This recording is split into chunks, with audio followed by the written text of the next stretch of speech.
Estamos de volta com o programa Ação Nacional. E hoje nós estamos falando sobre criatividade no ambiente profissional. Estou aqui com a Maria Elisa Moreira, psicóloga e mestre em criatividade e inovação. Bom, a gente estava falando um pouquinho, falando de um âmbito geral dessa questão da criatividade.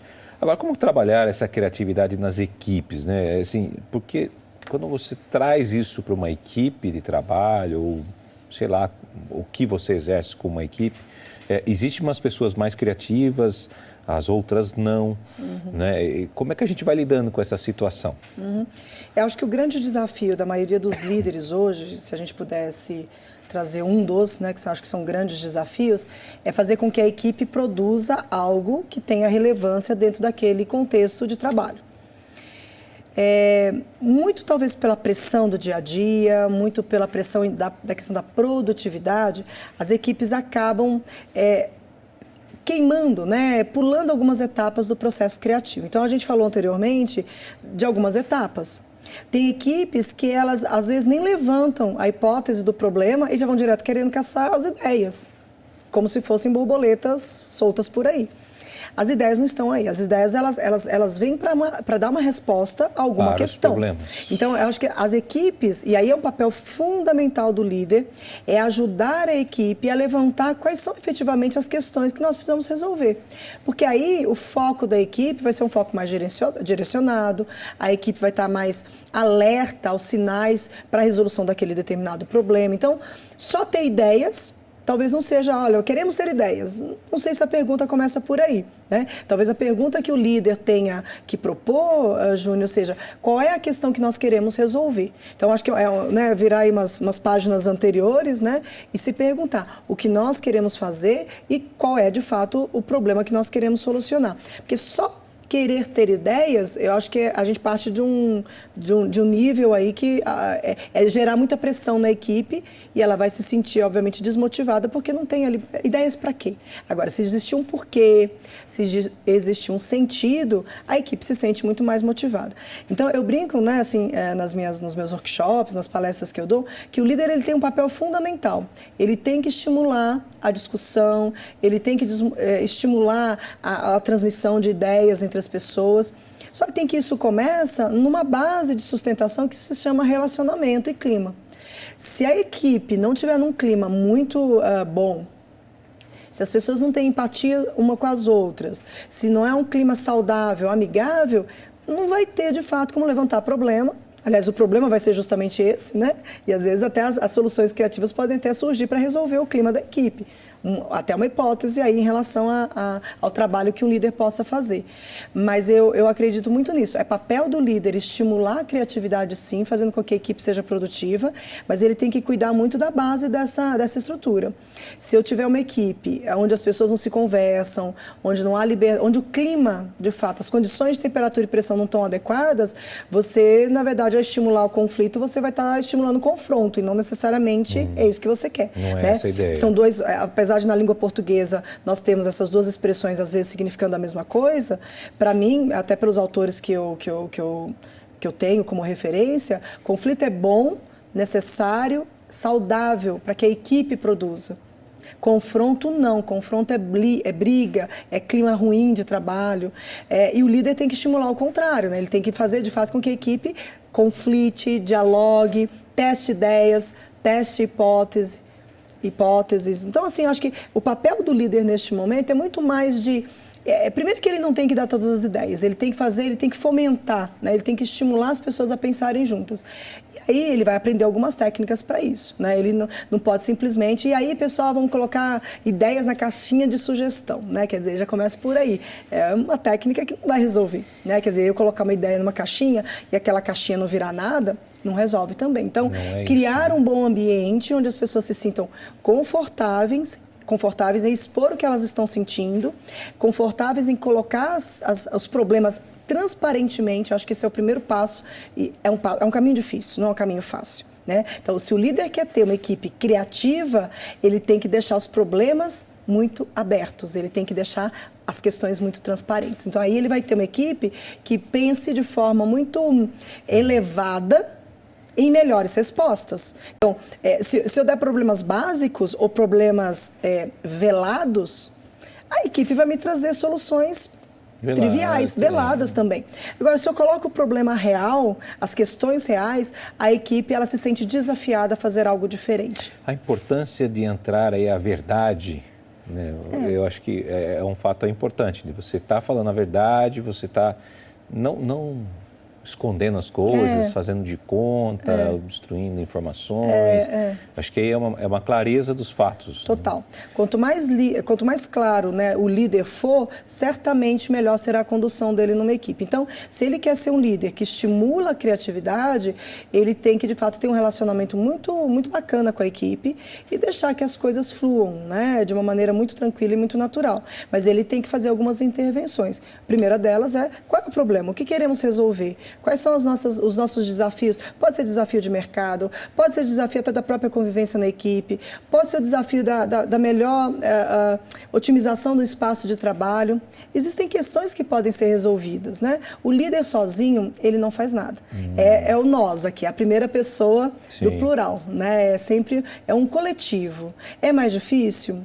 É sempre mais complicado. Nós estamos num mundo com alta conectividade entre as pessoas, né? As pessoas elas não se subjugam mais a questões institucionais. Elas querem produzir, elas querem ser relevantes dentro do processo.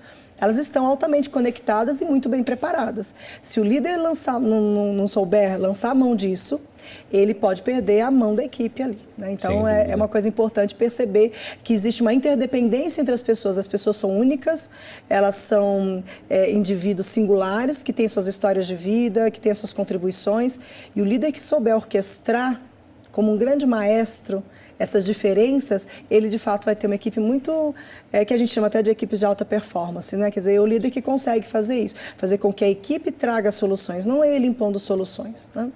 Isso é importante. Bom, você falou um pouquinho sobre autoconhecimento. O que a criatividade tem a ver com essa busca do autoconhecimento? Gostaria de aprofundar um pouquinho isso daí. Você passou assim, citou e continuou em outra informação, falou, opa, isso aqui é importante. É importante, nossa, bacana.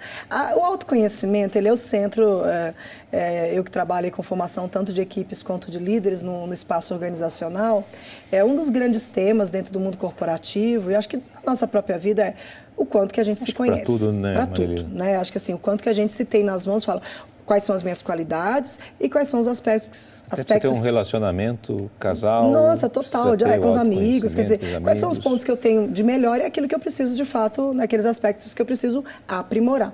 E onde que entra a criatividade nisso, né? Primeiro que ela serve você entendendo como é uma pessoa criativa, e ela tem aí algumas características, a gente já falou até delas no bloco anterior, otimismo, curiosidade, é uma pessoa que lida bem com ambiguidades, né?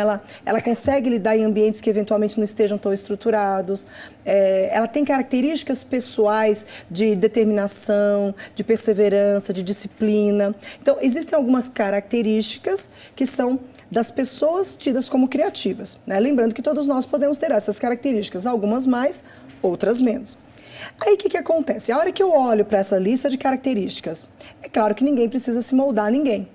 Mas eu olho e falo assim, poxa vida, eu sou muito determinado para as coisas, mas me falta um pouco a curiosidade.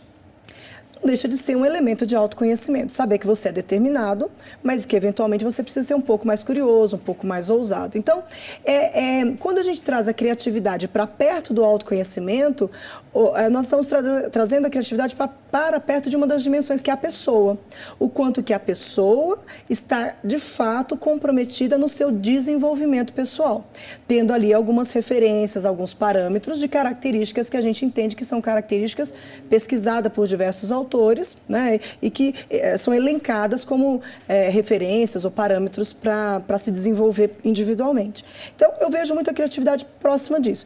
E também eu vejo a criatividade assim como uma mola propulsora, né? Então, a partir do momento que eu sei quem eu sou para o mundo, que contribuição que eu vou dar para esse mundo. Então, você sendo uma pessoa contribuinte, você fazendo da sua vida algo de verdade, verdadeiramente especial, né? Qual que é o meu papel aqui? E às vezes esse é um processo que é uma pergunta, qual é o meu papel?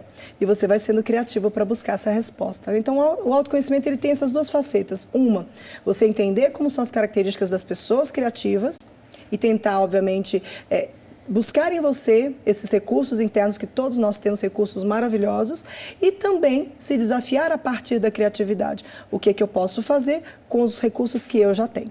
Então, acho que o autoconhecimento transita aí por essas duas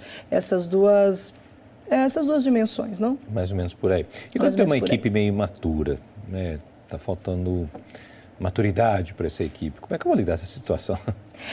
Maturidade é uma palavra muito, muito ampla, né? Pensando na questão até do autoconhecimento, talvez um dos caminhos que o líder tenha, antes de querer estimular a criatividade, talvez seja fazer alguma atividade, alguma intervenção para que a equipe amadureça. De novo, ela é uma palavra muito ampla e altamente subjetiva, né? O que é maturidade para mim, o que é maturidade para você, o que é maturidade dentro de determinados ambientes organizacionais. É maturidade do conhecimento daquele produto? Então, eu como líder tenho que ajudar. Eu sou da área de uma área farmacêutica e o meu vendedor não conhece o produto que ele está vendendo. Então, você tem que dar ali as ferramentas, o conhecimento, o treinamento, a capacitação para aquela pessoa, para que ela melhore a maturidade em relação ao conhecimento de produtos. Não, a maturidade é emocional, né? Os afetos, as emoções estão ali sempre muito, muito à flor da pele, né? As pessoas sempre ficam ali com o melindre de falar uma coisa para outra, o que também denota baixa maturidade talvez emocional. Então, primeira coisa é identificar que tipo de maturidade nós estamos falando, né? E aí fazer a intervenção de acordo com aquilo que você entender que é o melhor diagnóstico, né? Então, assim, maturidade, de novo, é uma palavra bastante ampla, tem a ver, de fato, com a questão do autoconhecimento, né? E o barato da maturidade, né, junto com o autoconhecimento, a gente só se conhece na relação com o outro.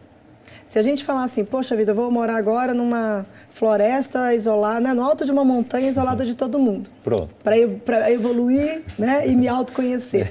Óbvio que você vai fazer uma experiência marcante, maravilhosa. Mas será que vai se conhecer mesmo? Por quê?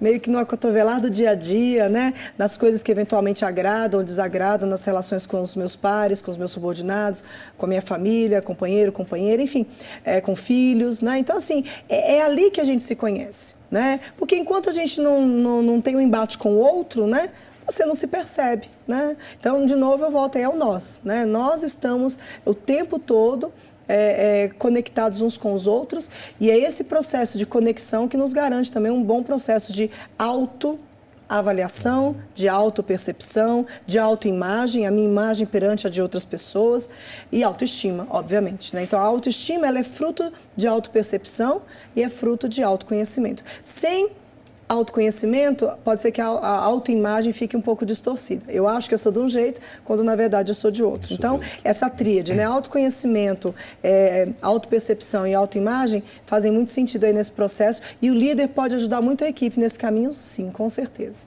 Sabe, gente, aquela historinha que a gente falava assim quando criança, era uma vez, né, tal coisa. Pois são histórias infantis que estão agregadas aí à criatividade também no ambiente das empresas. Mas nós vamos saber isso no próximo bloco. Fique com a gente.